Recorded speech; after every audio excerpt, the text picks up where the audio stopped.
waldhabdee naannoo Oromiyaa keessa jiru karaa nagaatiin xumuruu irratti kan fuulleffate marii marsaa lammaffaa mootummaa federaalaa Itiyoophiyaatii fi waraana bilisummaa Oromoo gidduutti Taanzaaniyaa keessatti kaleessa eegalamee jira.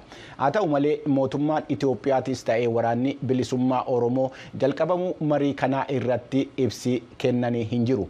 Hanga'oonni paartii mormitootaa sagalee Ameerikaattii fi ibsa kennan garuu qaamoleen lammanii waliigaltee irra gahuudhaaf akka tattaaffii taasisan cimsanii dhaamsa dabarsanii jiru. Tsahaay Daamxoo dhimma kanarratti gabaasa qopheessite qabdi waliin caqasu.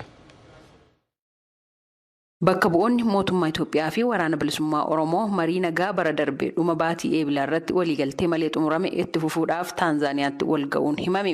Mootummaan federaalaa Itoophiyaas ta'ee waraanni bilisummaa Oromoo marii eegaluu isaanii hanga ammaatti ifaan waan jedhan hin qabani.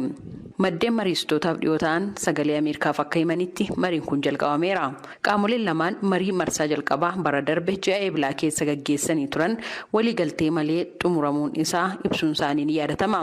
Walitti bu'iinsa kana karaa itti fufiinsa qabuu fi karaa nagaatiin xumuruudhaaf marii nagaa itti fufuun barbaachisaa ta'uu irratti waliigaluu isaanii garuu ibsa yeroo sana baasaniin eeraniiru. Dura ta'an Koongirensii Federaalaa Oromoo Piroofeesar Mararaa Guddinaa waliigaltee qaamoleen lamaan irra ga'an furmaata waaraa fiduu qabaa jechuun hubachiisaniiru.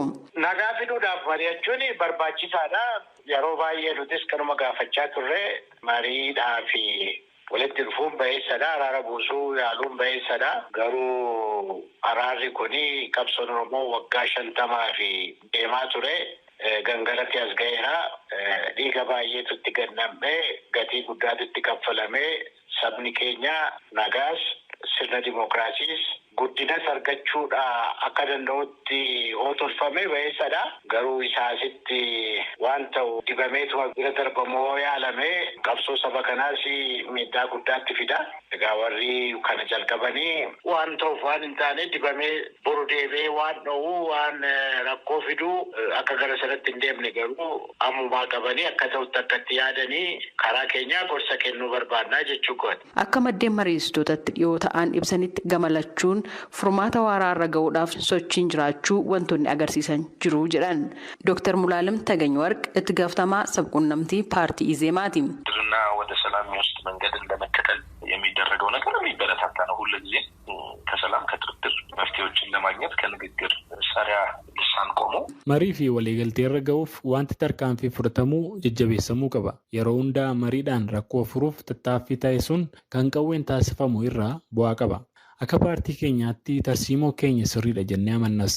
Garuu wanti beekamuu qabu sadarkaa odeeffannootti akkuma yeroo darbe kan marsaa jalqabaa biyya Taanzaaniyaatti taasisan osoo uummataa ifa taasisan uummanni tilmaama adda addaa kennuurraa of qusataa tasgabbiin itti baay'isaa eega ture.